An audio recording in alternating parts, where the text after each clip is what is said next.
comme ni ko tonton Omar waxee ñu daal di ko utiliser ci benn contexte boo xam te ni comme ni ko Birame Souleye daal di waxee looloo tax ba li nga xam ne moom moo di le président de la République ñëw au pouvoir ainsi que son premier ministre Ousmane Sonko mais est-ce que réellement devrait-on toujours di utiliser ce mot en tant que ñoom ñi nga xamante ni ñoom ñoo yor tous les leviers pour diriger ce pays. waaw bon xam nga olof nag dafay wax bukki bu yabee waxambaane ca doxino la. donc su fekkee dafa am benn position bu virulente boo xamante ni da nga ko amoon nga dem ba gis ni gars yi joxoon nañ la ci benn cër maanaam buñ daan bëgg di wax yenn yi ci yow dinañ ko sóoraale xool ko xoolaat ko boo demee ba abandonné position boobu gis ni en réalité gars yi ñu ngi lay commencé ni ko waa ji di waxee ñu ngi lay commencé traversé. su boobaa nag da nga naan effectivement jubbu bañ ma xamee woon peut-être moom laa wat. Ce que je veux dire par là mooy que ni à un certain moment parce que dañu yore benn stratégie bu xaw a doy waar boo xamante ni tout le monde redouté mooy 72 heures tey jii dem nañ ba benn moment sax da ngay bokk biir Pastef sax waa Pastef 72 heures la. donc loolu boo demee ba nga xamante ne dafa am benn accalmie bañ naan non Pastef léegi dañoo yor une communication défensive plutôt que te avant ñoom communication offensive lañ yoroon nga gis attaques yi di gën di bari. di gën di wéy te y a pas eu de réponse boo xamante ni c'est proportionné ak attaques yooyu après tu te dis que ni xëy na position bañ bàyyi woon démb ak bërki dem moo tax donc loolu mooy premier postulat bi deuxième chose mooy man personnellement c'est-à-dire encore une fois nit ñi nag ku nekk ak sa tempérament ku nekk ak na ngay waxee ku ne na ngay xalaatee man personnellement su fekkoon ne man maay wax di indi réponse effectivement ci li nga xamante ni moom mooy saaga yeeg yu ne mel du ma ne fayu leen yaa ngi dégg mais encore une fois loolu la Birame Souleye jàpp ne solution la mais il faut nga xam ni balaa fayu di am faaw def am n'est-ce pas te Birame lan la ni fayu leen buñ leen saaga bien sûr waaw est-ce que léegi waruñoo dabu balaa fayu di am est-ce que waruñoo dem ci kiy saaga balaa ñuy fayu ci moom est-ce que waruñoo dem ci kiy dóore balaa li mu doon dóor di fayu est-ce que waruñoo dem ci ki nga xamante ne mooy wax bu ñaaw balaa ki nga xamante ne moom la ko wax di fayu man je pense que il faudrait comprendre au-delà des mots de Birame Souleye mooy artu leen saagakat yi parce que bu ñu saagaa dinañ fayu bien sûr donc loolu aussi te loolu ku ne xam na la loi de talion loolu du wax sunu diine mais ci sunu biir diine ci boppam dañ lay wax ne boo mënta baale fayul ñun jullit yi ça dañ lay wax boo mënta baale fayul dañ lay dem na ko ba jox la exemple bu gën a grave mooy nit bu la jamoon paaka dañuy natt nan la jam-jam bi toll ci xóotaay ak ci yaatuwaay ñu jël paaka bu ne toll boo ko mënta baal ñu jam la jam bu toll noonu xam nga kon cette loi de talion bi nga xamante ne moom la ñuy wax dans la société occidentale même ci sunu diine da ci am donc fayu du problème tooñ mooy problème n'est-ce pas fayu du problème tooñ mooy problème yàlla terewul fayu c'est-à-dire boo fayoo doo am bakkaar xëy na nag kenn du la bindal tuyaaba mais doo am bakkaar alors que boo tooñee am bakkaar donc il faudrait que ñu jàng ci waxu Birame Souleye yi balaa ñu fiy duggaat ci pëccoxoo wax leen ak saagakat yi ñu arrêté parce que bis bu ñu demee ba ñu kii ñu loolu fi mu toll nii ça suffit il faut que ça s'arrête sinon ñun dañuy riposter donc loolu man moom laa gën a jàngat ci wax ji beneen affaire mooy doyen soulevé na ko c'est-à-dire c'est des propos politiques parce que dans ce pays nag gis nañ fi koo xamante ne toog na ne boo ma joxoon bu ngeen ma fayoon ma saaga Ousmane Sonko te ci média la ko waxee te c'est un chroniqueur ironie du sort sax dafa ne woon bu ngeen boo takkoon 9 millions léegi jox ma kii te am na ko ci jàppee 9 millions ironie du sort n'est-ce pas donc tombé waral ay gaaf te 9 millions yooyu bañ koy saytu lan lañ ko mujjee dugal article 80 maanaam dañ laa fay pour ngay wax loo xamante ne pour déstabiliser état la comprendre nga fi may waxee donc loolu moo waral effectivement boo déggee propos yooyu c'est-à-dire il faut nga dem au-delà xam lees waxul la Youssou Ndour di wax lees waxul lire entre les lignes c'est-à-dire kii dafa nekk en réaction donc ce qui veut dire que ni moom mi ngi ci li mu nekk tant que defuñu ma nangam je réagis pas loolu la Birame Souleye wax en réalité wax ji lu mu xaw a diis lu mu metti ci ay nopp et cetera mais boo jëlee temps nga jàngat wax ji froidement tu comprends que ni li mu bëgg a wax foofu mooy man maa ngi ci li ma ne mais bis buñ ma saagaa danaa wàññeeku ñëw fayu alors yéen ñi nga xamante ni yéenay saaga faites attention ñi nga xamante ni ñooy atta bu ñu bàyyi nag ba man ma fayu ñu topp ma naan ma waroo woon fayoo et cetera yu demee noonu nañu wax ak saagakat yi ñu arrêté donc voilà ce qu'il faut comprendre par ce discours pour man beneen affaire nag mooy il faut que aussi waa Pastef comprendre que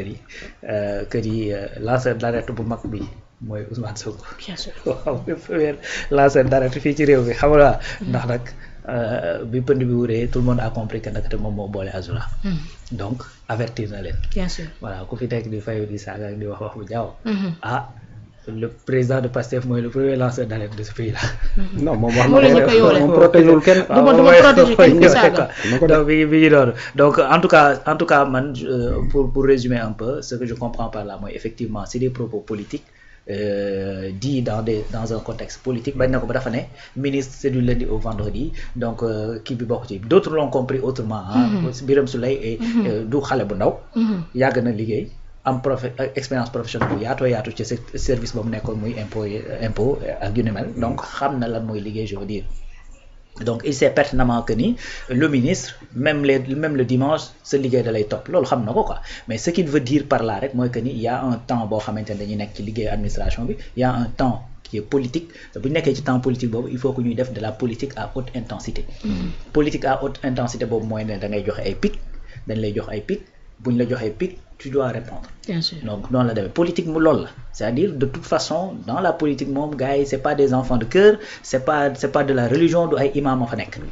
c'est des gens yu nga xamante ne ku ci am dossier ci sa morom da nga koy exploiter. maar au kayma la. très bien maar au kayma la donc loolu la bëgg a wax foofu que ni dañuy recevoir ay pic mais il faut que bu ñu recevoir ay pic ñu répondre à la hauteur de pic bi ñu loolu sinon ñu répondre plus fort.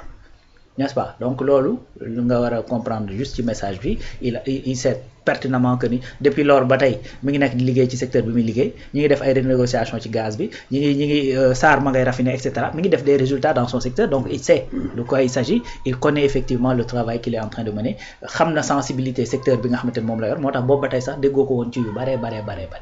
n'est-ce pas parce que mi ngi nekk ci ruxam di liggéey di doxal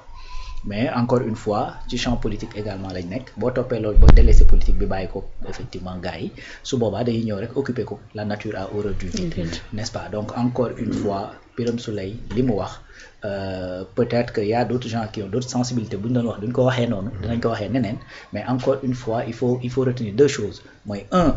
tooñkat yi la ñu war a wax d'abord ñu bàyyi saaga balaa fayukat yi di fayu n'est-ce pas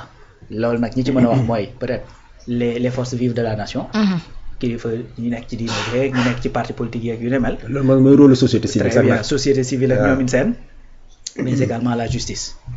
mooy que ni ku fi saaga ñu bañ a xaar ba gars yi di mer bay riposter. bu ko saaga ba ñu gis ne saaga nga ci penc mi ñu récupérer la ndànk dem teg la fañ la war a teg atte la atte bañ la war a atte teg la daan yi ñu la war a daan. mu ngi noonu benn extrait boo xam te ni bokk na ci li mu daal di wax moom mu nekk loo xam te ni lu ma neex la parce que nee na fii à Pastef nous ne sommes pas des camarades mais des frères et sœurs c'est pourquoi les contradictions internes doivent se régler en interne mais à l'extérieur il faut que les rangs restent toujours serrés dans une parfaite synergie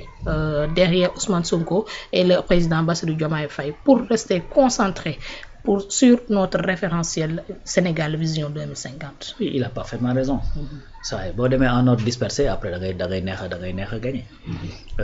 Keroog maa ngi koy rappeler fii gis nga àll bi par exemple gaynde mën na seen benn troupeau de buffle da ngaa foog day jékki-jékki rek ñëw rek dugg ci biir troupeau bi noonu non boo ko defee il est en danger. Bien sûr waaw day rey boppam de day dem di guette ba gis koo xamante ne daa xaw a isolé wala bu nee bëxët ñett ñi nga xamante ne amuñu conviction dëggantaan xam la ñooy dul wóolu groupe bi ba isolé wu boo defee mu faagagal noonu la demee donc encore une fois c'est-à-dire boo demul en ordre dispersé sëñ Moussa Sall danaa wax naan mbokk dëgg moo lay fekk nga tasaaroo mu jël am mbalaan teg la ci ëmb dajale la ba nga doonub say mu takk la waaw parce que boo nekkee say da ngay naqaree manipuler donc loolu la Birame Souleye di wax donc il faudrait que les rangs soient resserrés ñu xam ni effectivement enjeu yi bëri na te enjeu yi c'est pas que économique wala judiciaire wala et cetera mais également politique parce que fii ak 2027 day am échéance yu ñëw te loolu daanaka comprend par 2027 premier tour xam nga bu 2029 maanaam dafay mel ni comme si nu ma koy tuddee comment on appelle encore comme si dañuy def benn genre dañu koy jauger quoi benn sondage xool ba xam comme sondage donc c'est-à-dire 2027 da ngay mën a am température boo amoon 10 maires nga am 8 wala amoon 10 maires nga am léegi 7 su boobaa di nga xam ne kat y a des problèmes sa doole mi ngi wàññeeku boo amoon nag 10 am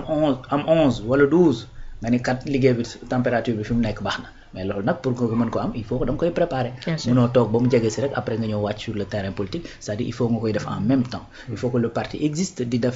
doxal li muy doxal il faut que également l'État continuer xam nga sous bien sûr la houlette du parti mën di def ay réalisations yi nga xamante ne moom la ñuy xaar ci ñoom. donc suñu resserré wul les rangs effectivement yëkkateendoo dóorandoo ça risque d'être très très compliqué mais heureusement que Pastef quoi qu'on puisse dire am nañu benn leader boo xam ni gars yi nag wax dëgg yàlla jox nañ ko nopp. donc quelle que soit la zizanie quel que soit problème bi nga xamante ni jóg na dans Pastef bu Ousmane Sonko jógee wax. effectivement les rangs se voilà day rangs yi day jubaat xocc donc loolu mooy seen chance jox nañ ko cër boobu waaw jox nañ ko cër boobu sauf que désavantage bi mooy tey bis bu ci yéexee mën naa créer problème bis bu indisponibilité duggee itam mën naa créer beneen problème donc il faudrait que ñoom ñu conscient ci li nga xamante ne mooy enjeu yi fi nekk sur le plan judiciaire économique social xam nga sur le plan politique surtout donc pour mën a am taxawaay boo xam ne dina leen mën a permettre échéance yi di ñëw ñu bañ a déchanter quoi. Bien sûr. Alors, tonton Omar, yow tamit noo gisee loolu s'unir derrière le président de la République et son premier ministre juste pour atteindre li nga xamante ne moo di seen objectif vision bi ñu am Sénégal 2050. exactement loolu la war a demee sax parce que priorité bi loolu la parce que ñoom dañuy ñëw parce que dañuy jaay peuple benn projet boo xam ne gëm nañ ko peuple bi adhéré donc ñoom li ñu war a def yëpp mooy ñu fexe ba atteindre objectif yooyu mais comment les atteindre mooy il faut que ñu def bloc autour de l'essentiel loolu moo am solo. mais nag ñi am na ñoo xam ne nag ñoom loolu du seen avantage parce qu'ils veulent que le projet là ne réussisse pas. waaw parce que ñoom échec gu projet bi moo leen neex parce que foofu la ñuy amee ñoom matière à s'opposer mais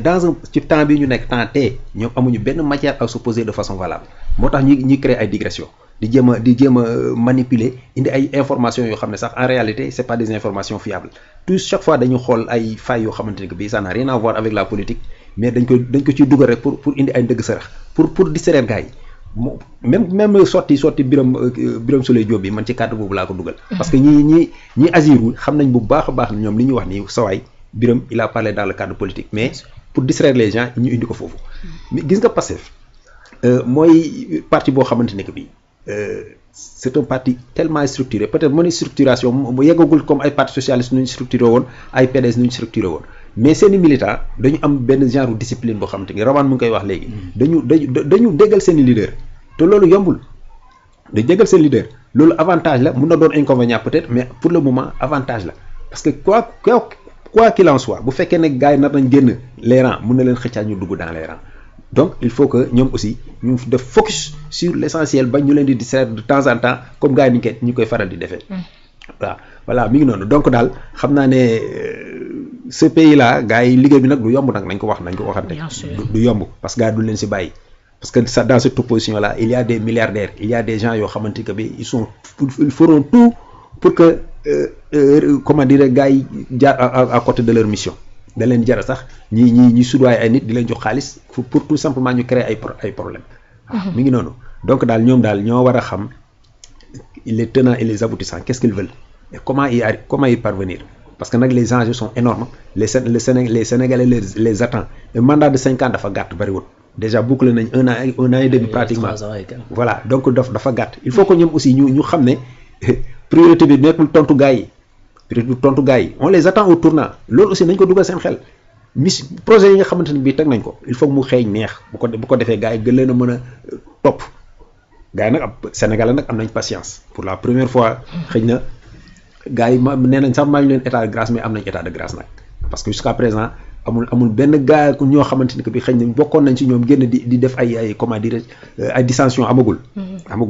gars yi ñu ngi leen topp jàpp ne vraiment projet bi gëm nañ ko ba léegi mën na dem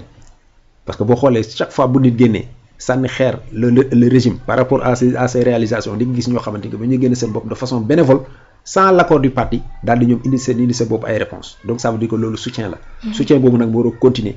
ñëpp jàppante la main dans la main ñu comme un seul homme ñu tendre vers la réalisation des objectifs là. Bien sûr. Donc loolu dafay am solo trop. donc vraiment Pastef daal ñu ngi leen di xaar au tournant. Bien sûr waaw. mu ngi noonu ayca ñu continuer jëlaat beneen sujet boo xam te ni bëgg nañ ci daal di waxtaan.